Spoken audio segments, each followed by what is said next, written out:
Hola a todos, espero que estéis bien. En el vídeo de hoy vamos a analizar la siguiente etapa dentro del reinado de Isabel II. Concretamente, un periodo revolucionario de 2 años que pasó a la historia con el nombre de Bienio Progresista, a través de una revolución que se inicia en Madrid en 1854 y que se extiende por toda España.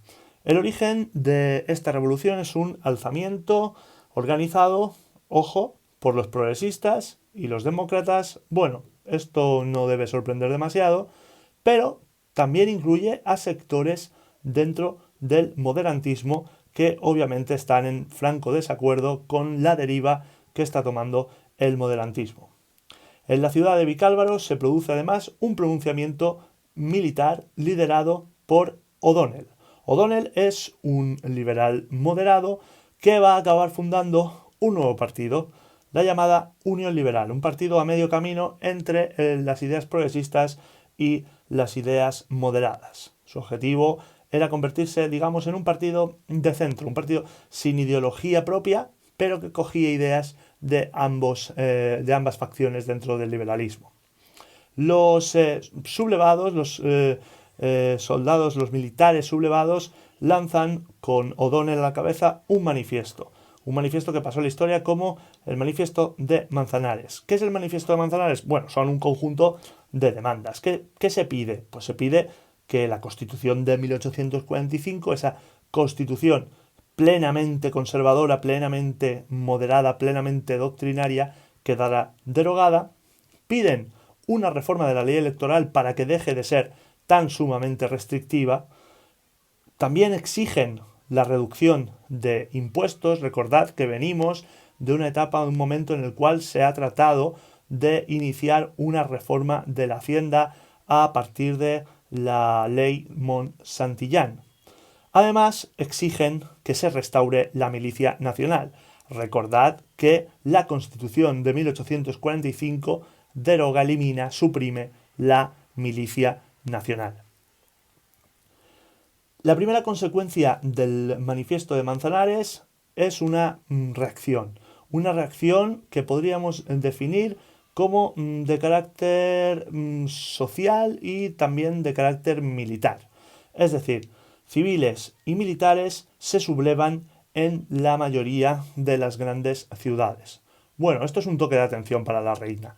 Es decir, hasta este momento la situación se podía controlar, pero cuando comienzan a sucederse los levantamientos en las grandes ciudades, claro, ahí lo que parece peligrar lo que puede llegar a peligrar es la corona. Y ahí Isabel no se la va a jugar demasiado.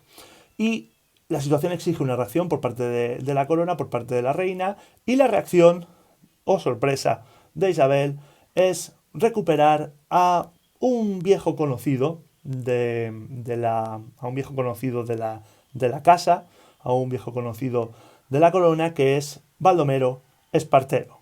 Vuelve Baldomero Espartero como presidente del gobierno, es decir, ya no vuelve como regente, obviamente tenemos una reina, no hace falta un regente, vuelve como presidente del Consejo de Ministros. Y, oh sorpresa, O'Donnell, que era la persona que había organizado, digamos, había liderado, mejor dicho, el pronunciamiento, la Vicalvarada, pues no es situado como presidente del Consejo de Ministros, sino que es situado como ministro de guerra. Bueno, obviamente podéis imaginar que esto, mucha gracia, no le va a hacer. Y la siguiente consecuencia es la necesidad de convocar elecciones. Para estas elecciones se va a ampliar el sufragio. Y esta ampliación del sufragio supone la victoria de los progresistas y, ojo, por primera vez, la entrada en Cortes de diputados de esa tercera vía que cada vez va cobrando más fuerza, la vía demócrata. Y la cuarta consecuencia, obviamente, va a ser el paso de 10 años de moderantismo a una nueva situación en la cual el poder lo poseen, lo dominan los progresistas. Una vez están los progresistas de nuevo en el poder, pues se van a suceder las reformas.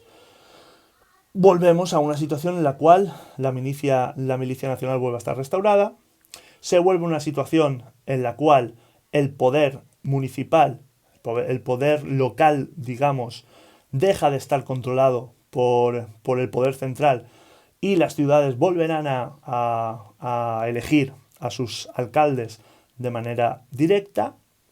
Se llevan a cabo reformas económicas que van a beneficiar sobre todo a las clases urbanas, a la burguesía urbana, a las clases medias. El objetivo es activar por fin el proceso industrializador en España y se llega a proyectar una nueva constitución. Claro, obviamente estamos en un gobierno progresista que va a durar poco, entonces la constitución no va a llegar a aprobarse y por eso nos referimos a ella como la non nata de 1856. Entre otras cosas, la Constitución de 1856, si se hubiera aprobado, pues hubiera vuelto a una situación en la cual se hubiese aprobado de nuevo la libertad de culto, hubiera habido libertad de elección de los senadores, es decir, esta elección de senadores no hubiera sido una potestad única y exclusiva de la reina, se hubiese aumentado el poder de nuevo del poder legislativo a partir de un sistema bicameral en el cual las Cortes hubieran recuperado el peso que habían perdido en la Constitución de 1845 y otra serie de reformas, pero bueno, estas son básicamente las más importantes.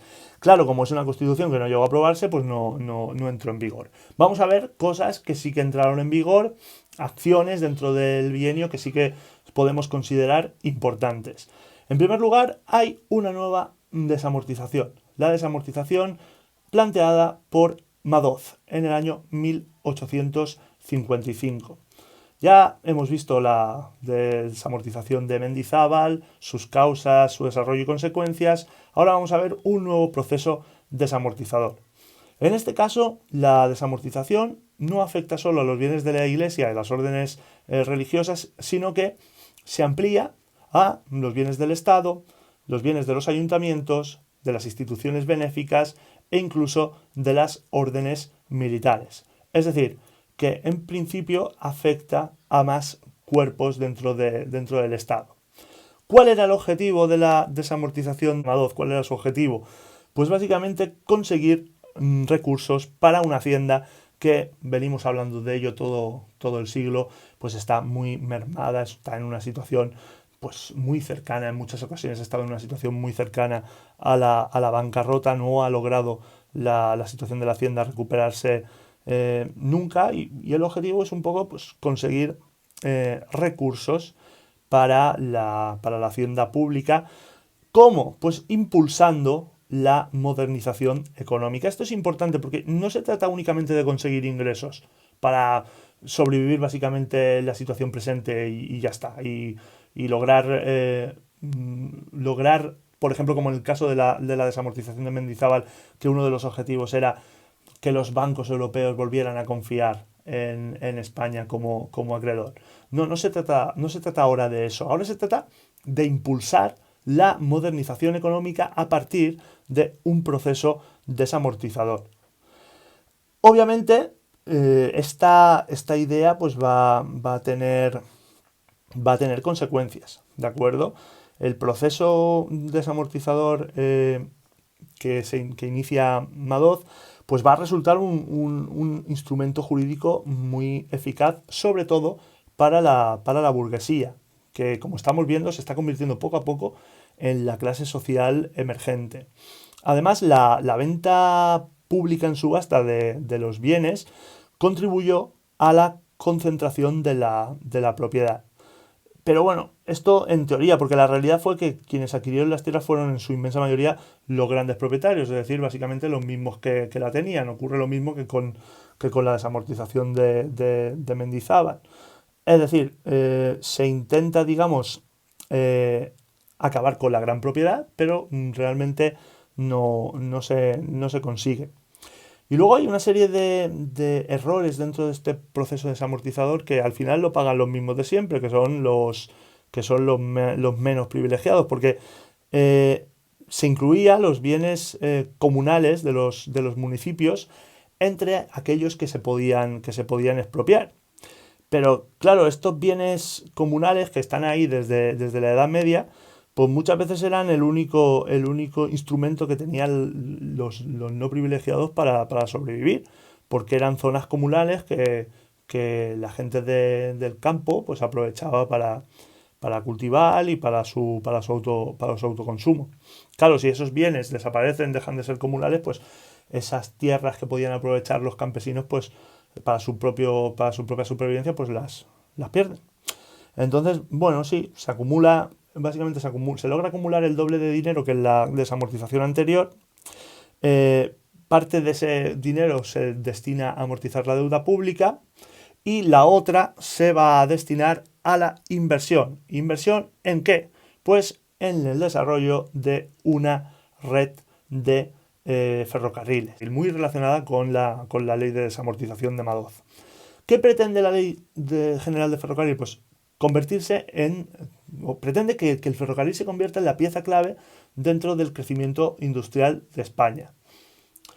Esta ley lo que hace es regular la construcción de vías de ferrocarril, ofreciendo incentivos, sobre todo a nivel fiscal, a aquellas empresas que se dedicaran a importar materiales ferroviarios hacia España. Es decir, estamos tocando la puerta de empresas extranjeras para que lleguen a España con sus materiales, y con esos materiales pues se construyan las vías ferroviarias.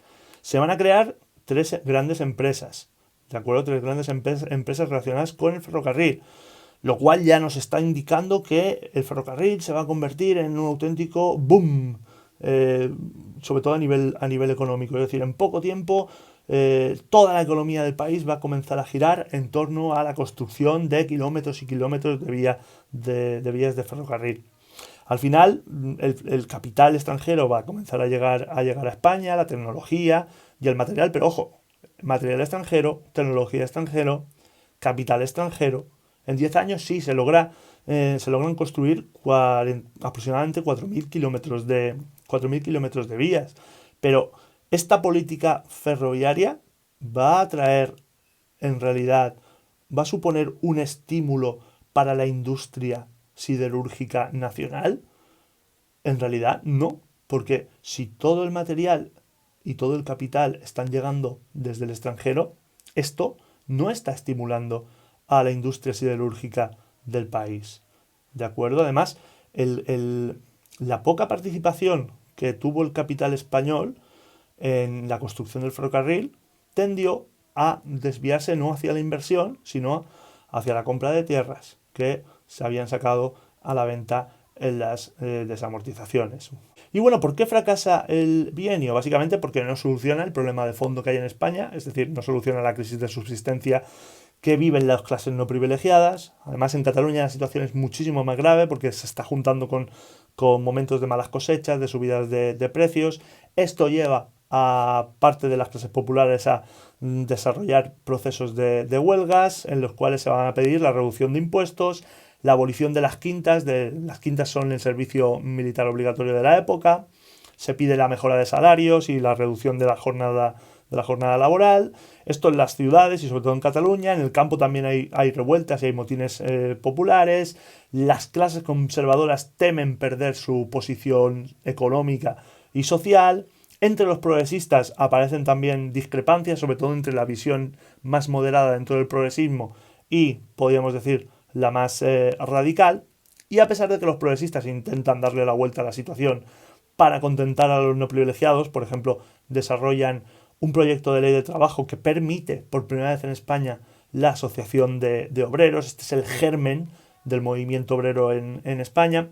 A pesar de esto, la crisis es ya total y absoluta. Espartero acaba dimitiendo e Isabel va a confiar el gobierno a O'Donnell, hasta ahora ministro de Guerra, que va a intentar frenar la situación la situación de escalada violenta a partir de procesos represivos.